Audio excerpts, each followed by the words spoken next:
So we got the image height before on the previous video. Positive image height, we said that that was an upright image. We know it's upright because we decided it was virtual before. Virtual upright image, it's somewhere back here. And that's always true. We already knew that actually, because diverging lenses always form that type of image.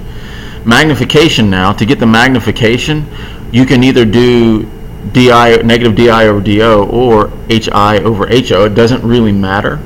Let's just I don't know why, let's just do HI over HO. So we just found the height of the image is 0.67 centimeters, and the height of the object was 2 centimeters.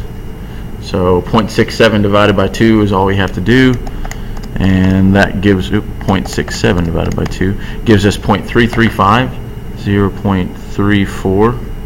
And with a magnification, there's no units. You just put x 0.34 times, so it's quote unquote magnified 0.34 times. In other words, the image is reduced. The height of the image, the object was 2 centimeters. The height of the image is 0.67 centimeters.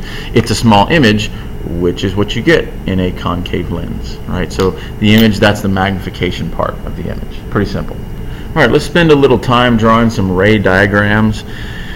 With lenses, really, when you draw ray diagrams with lenses, all of lenses, doesn't matter what kind you have, whether it's a convex lens or whether it's a concave lens, with all of them you can always use ray number 1 and ray number 3. Remember what ray number 1 and ray number 3 did.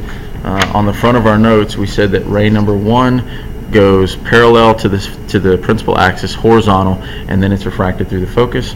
Ray number 3 is easy, it goes straight through the center of the lens. So we're going to do those. Start out with ray number 1, and this one goes parallel to the principal axis, and from here it gets refracted through the focus. Now remember, this is a convex lens, and with all convex lenses we have a positive focus, which means the focus is on the opposite side from the object. So that's how I knew to go through that focus over there. So there's my ray number 1, and then ray number 3, pretty simple, goes straight through the center of the lens. Remember, ray number 3 though is not really a straight line, it is refracted, and so we draw a virtual ray back here to indicate that. So there's my ray number 3, there's ray number 1. We have our intersection here. At the intersection the image is formed, and I'm going to draw the image, and you should as well.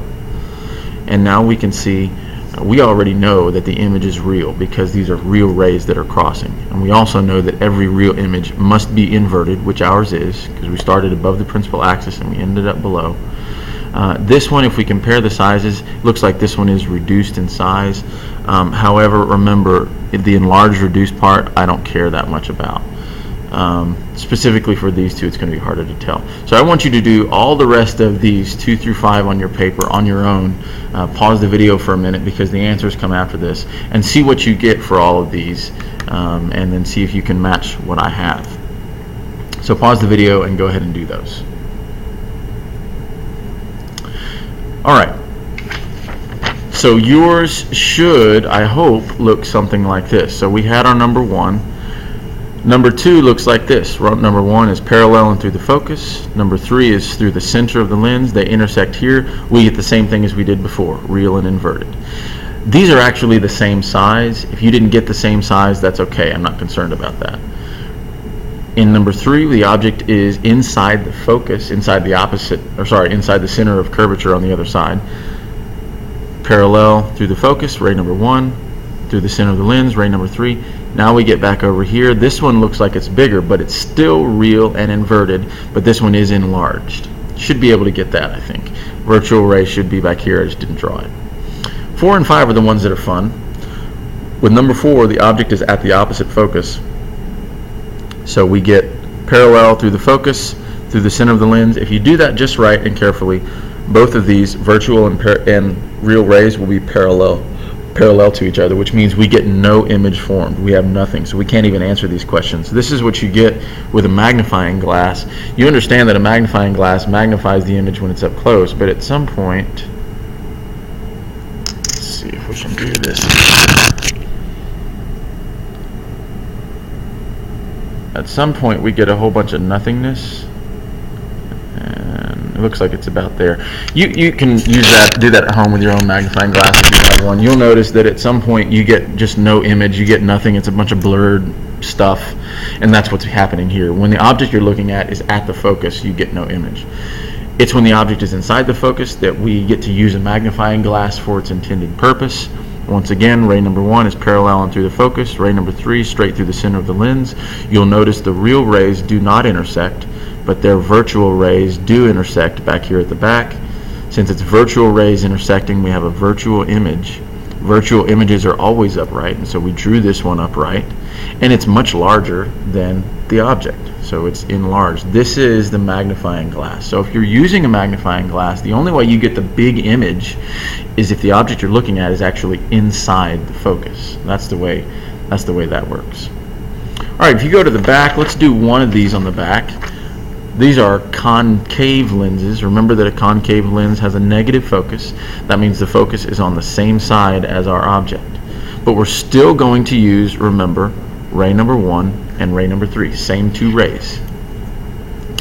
So, ray number 1 begins parallel to the center of the lens, and it's refracted through the focus. Remember, the focus is here. So that's when I put my straight edge on that focus, and this real ray diverges away, and the virtual ray is what goes through the focus. That's our ray number 1. Ray number 3 is pretty simple. Start from the tip, go straight through the center of the lens. Again, remember, it actually is a refracted ray, even though it doesn't look like it.